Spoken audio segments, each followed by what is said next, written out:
Morning. Today is December the 22nd. It's almost Christmas, so I hope everyone's having a good holiday season. We're out in the northern vigilance area today, northeastern vigilance area today, to take a look around. And as you can see, I'm not wearing orange. That occurred to me after the fact. There is a hunter in here too, so I'm going to have to exercise a little bit of caution as I move around in here. I haven't really had a bad experience with Connecticut hunters, so I hope the trend continues, but we'll do that. It's a little colder today, too. I mean, winter's definitely set in. It's barely 30 today, so winter's here, and you change what you wear when you go out. We're going to cover today the look around for some things. We may get the drone in the air because there's not a lot of wind, even though it is cold, so not a majorly long flight because cold does sap the battery, but do that, look for some sign, allow for the unexpected, and talk about some gossip from the week and take things from there. Oh yeah, and the two subjects for discussion, but we'll get to them in a bit. Let's get moving and see what we find. Thanks.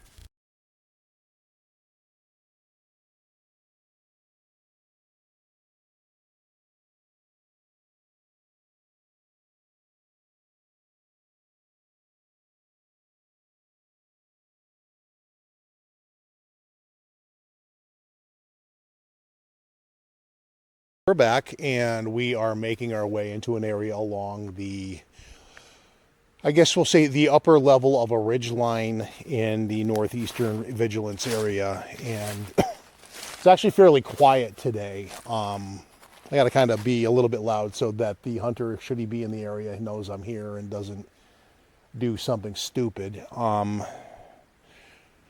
So I guess we'll get the gossip done first.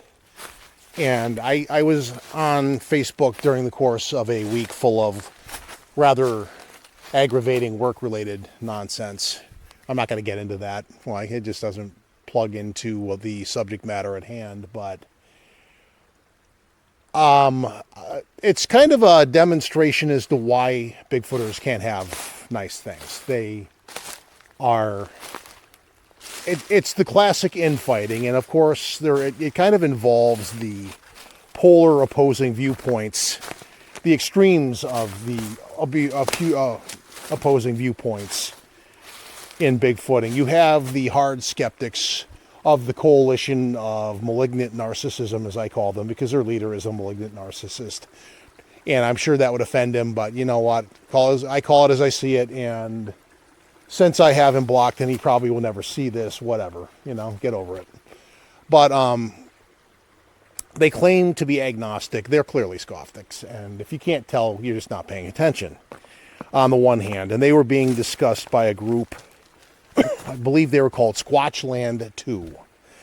And these guys are the organized polar opposite of the coalition. They are into every, shall we say, far-fetched theory relating to the Bigfoot phenomenon. And they were talking in a manner that sounded really, really, really cult-like.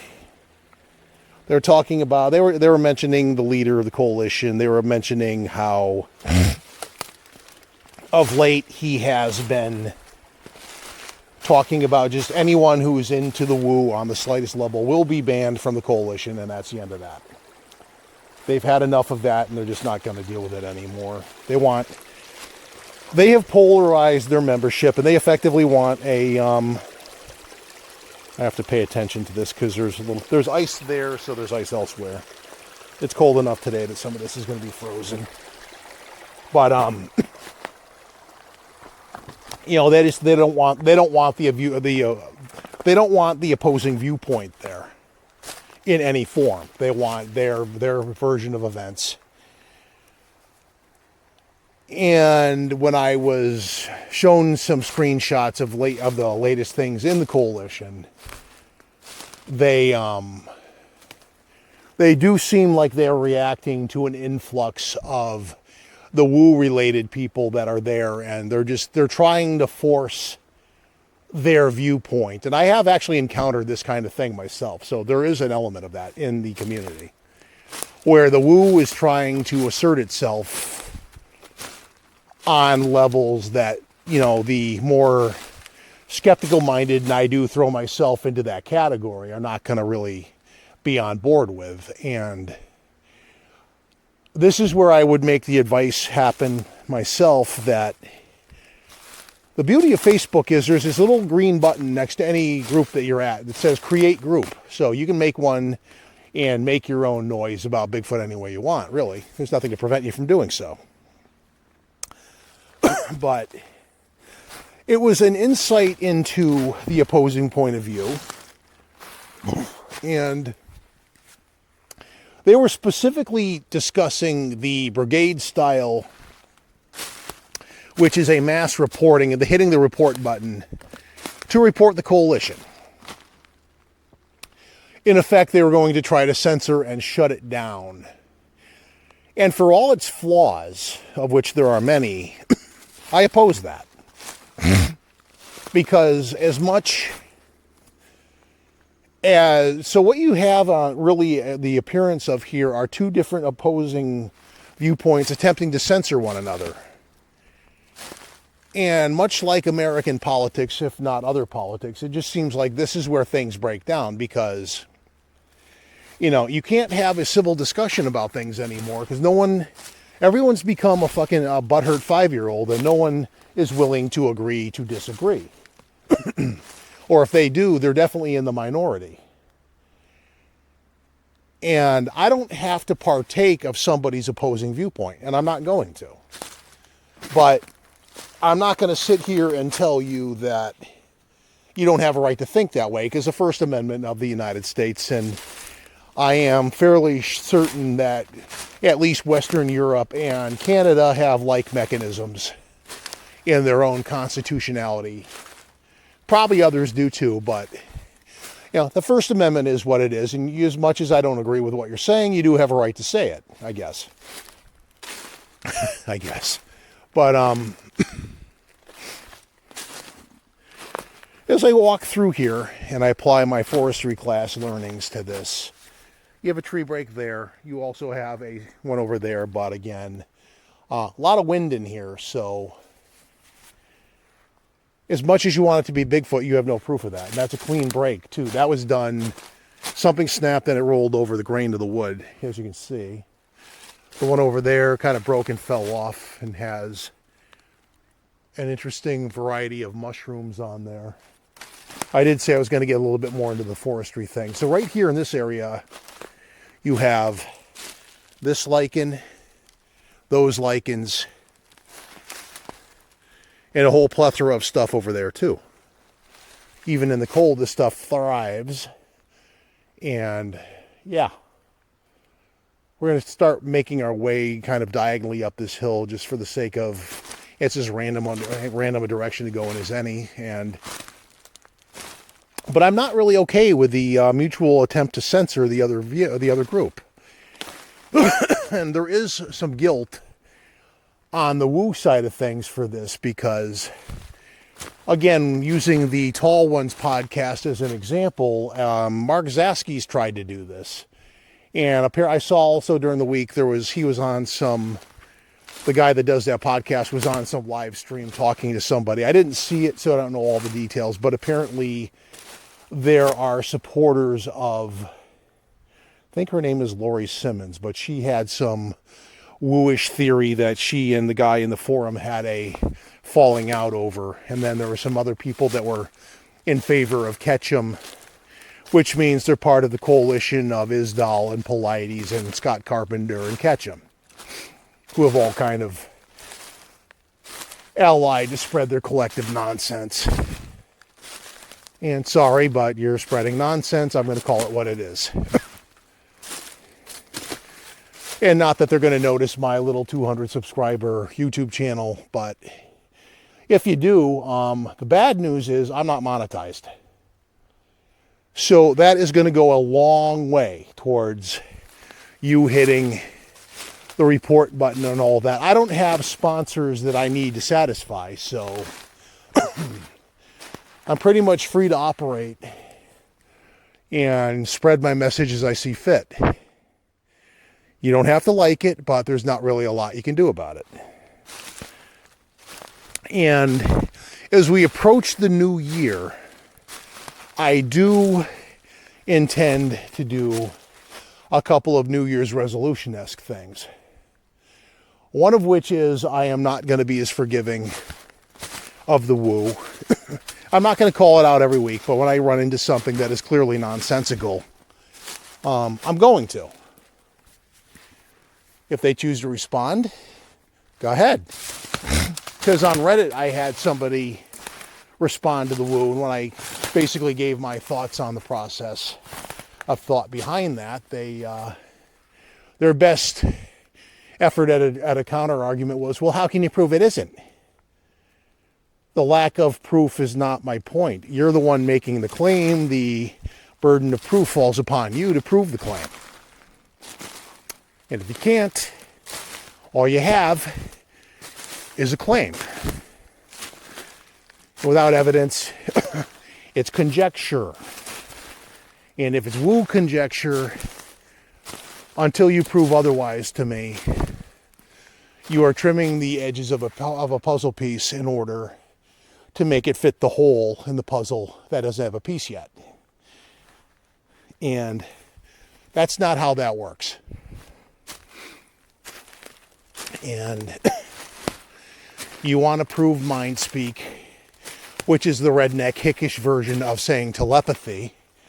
There have been government experiments attempting to prove this. I'm not aware of any conclusive positive results that have been proven. And you can throw that at telekinesis, ESP, remote viewing, all of that. We've played with it. The Russians have played with it. Others have probably too. Nobody seems to have as much of a tactical advantage over somebody else in modern warfare where they're using psychics as weapons. And yeah, although there was a weird story out of the Reagan era where a bunch of people that were in such a project got away and there was a big manhunt. I got to go back and find that. That was an interesting story, but it basically was along those lines. They had some test subjects who got away and they were recaptured, and then apparently they somehow worked it out, although no details given.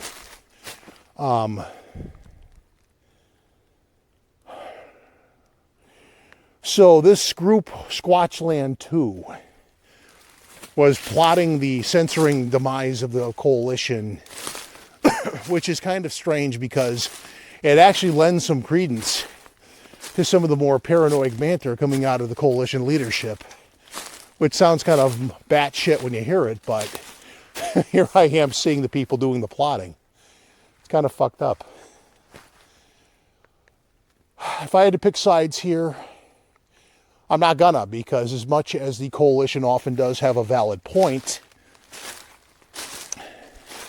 they also tend to get too militant about it and take it too far. And they are led by somebody who, I'm sorry if this offends them, but their current lead admin does have mental health issues, which segues us right into the next segment. I'm going to start getting a little bit more into the implications of mental health as it relates to Bigfoot. I might even start a group with that premise. And I say that because I encountered a person I told you about last week in the Tree Peakers group. This is a smaller group, a newer one, as far as I know. I remember I invited into it without really being asked if I wanted to be there. But we hung out to see what it was going to be about. And it's basically one guy telling his story. And this guy is clearly hardcore woo. No doubt in my mind, this guy is hardcore woo. Which again, First Amendment being what it is, you have every right to believe that. But I got curious what made him tick, because he was that far out there. What I came to find out is He's big into conspiracy theories. And sometimes he has a valid point. Sometimes he's quoting David Icke, who is batshit crazy, thinking that all kinds of rich people are the reptilians and they're out for your souls and to drink your blood. I'm not kidding. So, regardless, I mean, yeah, he has a right to think these things, although it does. I think I pointed out, I'm not going to name his name, but he is someone who works at a marijuana-related business. And as much as I'm stereotyping, this does not help perceptions. Had a little debate with him last weekend and didn't last long. He either took his group private or he just got rid of it. When me and another gentleman were asking him some admittedly skeptically oriented, but not coming up and saying you're out of your mind, but like, okay, so you're making claim A. Can you quantify this? He had made a claim along the lines that, you know, it was so far out there, only Bigfoot could have like bent this tree over into what some of the tree structure types call an arch. And like, why? You know, he's like, well, so far out there. Okay, well, how far? A mile, 2, 5, 10, 20? You're in Northern California, so this is not inconceivable that you would be, you know, in that big a stretch of land, potentially, but he, then he switches to its private land. So what, you're trespassing, you own the land? He owns the land. Then he just stops answering questions. And I'm sorry, but that looks how it looks. And, yeah. So, again, the flaw in the woo to date is a complete unwillingness to answer questions. They don't want to be questioned. They don't want to have their beliefs questioned. And that's the thing. That's where you have a belief more than you have actual facts. And I'm out here in the woods, and you can't get away from a damn plane flying overhead. It's annoying. But, you know, they can't. So the implications of mental health.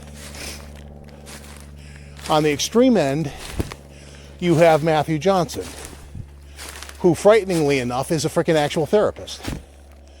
This is a gentleman who's out of his effing mind, had a traumatic head wound, and probably is literally out of his mind, and then is still somehow giving people therapy. That's frightening. He is frightening. But this is a thing, and it's going to be interesting to see if I can get through this, because you can see it's getting a lot thicker in here. I think the high meadow's right behind this. But worst case scenario, if we are to navigate in a straight line, the high meadow's that way and the trail in is over there somewhere. And it's like a long intersecting line. You're not going to miss it. You might have to bushwhack through some shit to get to it, but it is there. So, anyway, he would be what I consider the extreme of Bigfoot-related mental health issues.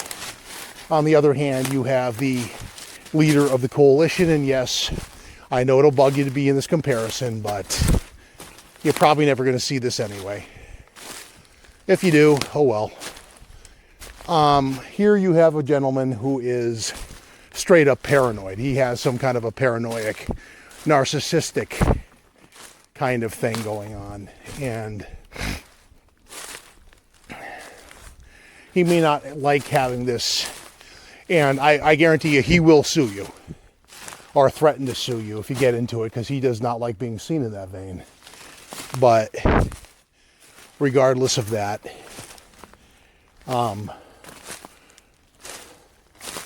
call it as I see it, man. In the new year, we are going to delve into examples of mental health and how they relate to where you stand with Bigfoot. And I'm not going to go out on some crusade that all the woo people are nuts, because I know a few people that lean that way. And some are quirkier than others, but I don't consider them to be out of their mind. They are otherwise rational. They just have a different take on the subject than I do. And I'll get over that. But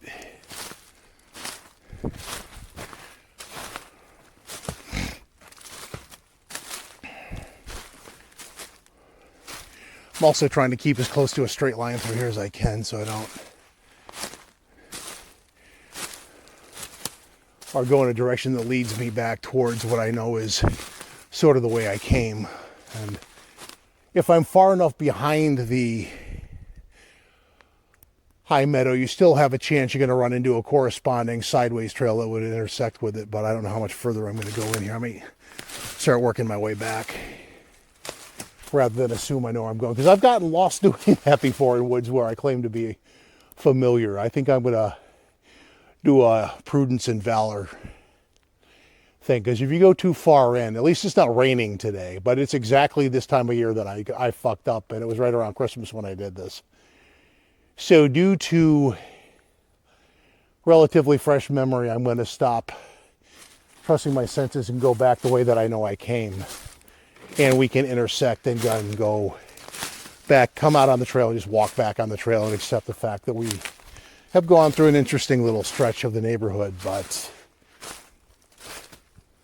in general directions, I know where things are. But it's way too tight in here to even think about getting the drone up for a... So just to make a point, because I have the visual, you see this, if you look over there, it looks like it opens up, but it's all downhill. It doesn't. That is a forest illusion of sorts. So I'm going to kind of head at a diagonal back sort of the way I came, because that's the way back to... At some point you'll see the trail open up again. And this is basically a big hiking loop, so you're basically going to come out on a trail at some point, even if you got thoroughly fucked up in here and you spent 3 hours going around in circles making yourself nuts. I do have the good compass on me, so if I had to do a reading, I could get an idea where the bleep I am. I'm not going to admit defeat just yet.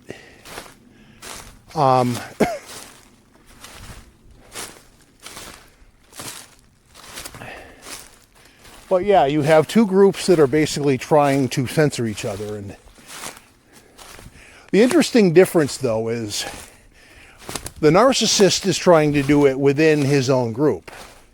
If you come in here and you start espousing hard woo, we're going to throw you out. And it makes for an echo chamber, but if you're doing it within the group, that is your prerogative. A lot of people, unfortunately, make groups so they can control their narrative of the message. Case in point, Sasquatch Chronicles is selling a narrative. The narrative of Wes Germer, and he is selling the big scary Bigfoot's gonna eat you theory. And that has not been my experience, although I have had an aggressive encounter with two Sasquatch. I think they were Sasquatch, and they were acting more in what I would consider to be a defensive, territorial kind of a demeanor. But so I, at this point in my own development in the Bigfoot subject, have I have the notion I follow what I have experienced myself. and look for consistencies in that, because I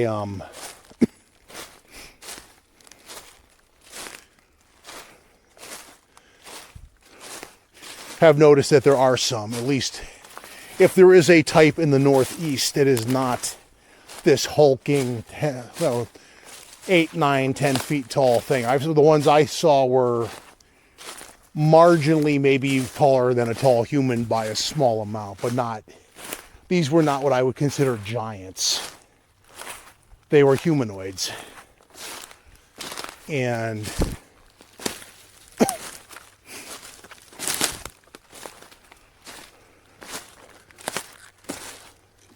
as a result, that's kind of what shapes my perception now.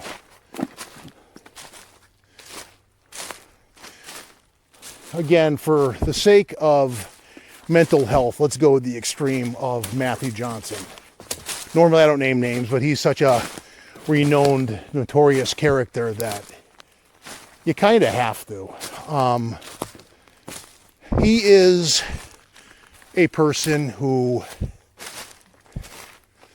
is a wee bit far to the extreme woo, and he was before he got into the whole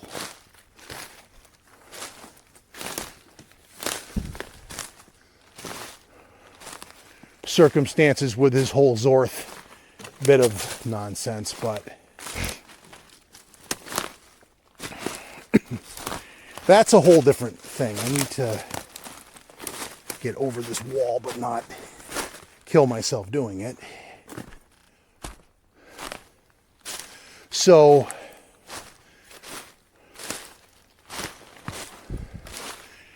he kind of devolved over time, if that's the right word. And he started out being a pusher of woo and all that, but as he began with the Soha thing and all that, but as time went on, I kind of think I know where I am. I hope. But I'm gonna head over there.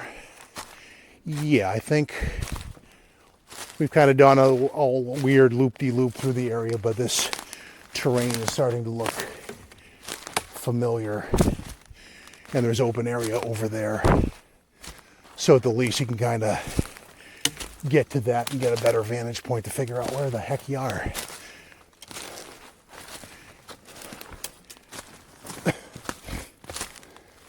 I do think that is the beginnings of the high meadow, but it does open up.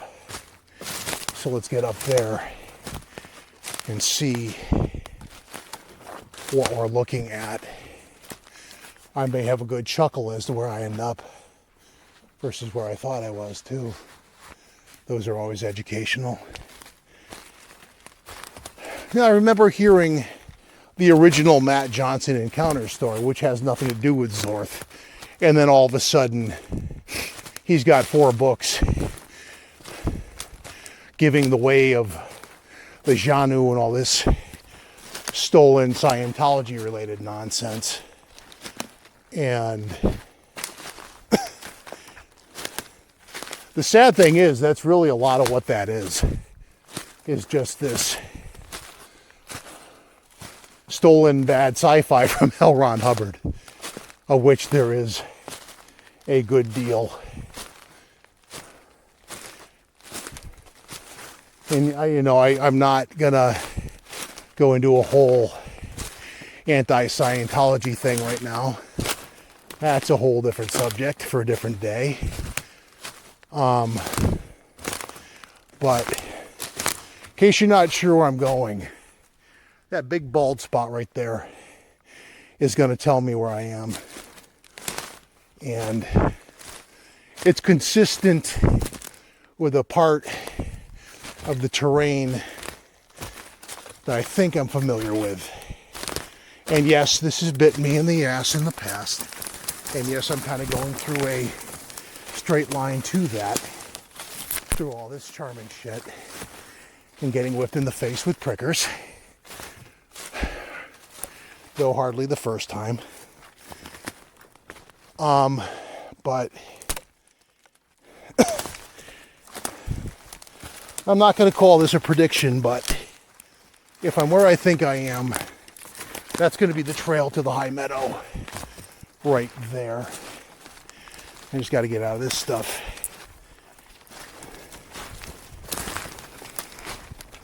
Hopefully the 30s is too cold for ticks.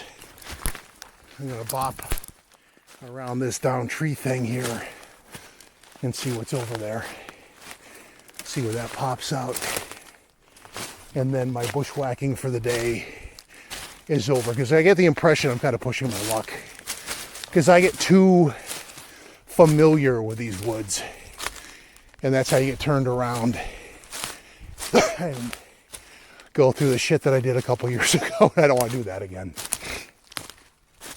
So in an effort to save face, I'm going to concede that. And in the interest of not rambling, I'm going to actually focus on that and take a segment break. I'll be back in a bit. We're probably 100 feet from where I thought I was going to pop out, but high meadow is over there. The way in and out is over there.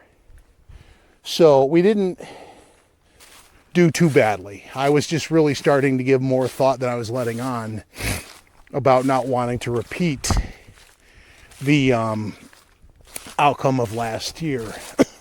Actually, at this point, 2 years ago, when I was about 8 miles that way in a different stretch of woods. I've hiked multiple times, maybe not hundreds, but dozens. And I got thoroughly messed up in there. And I spent 3 more hours in the woods with a mini search and rescue going, to my embarrassment. But it was cold and it was raining and I got soaked. So that was no one's fault but mine.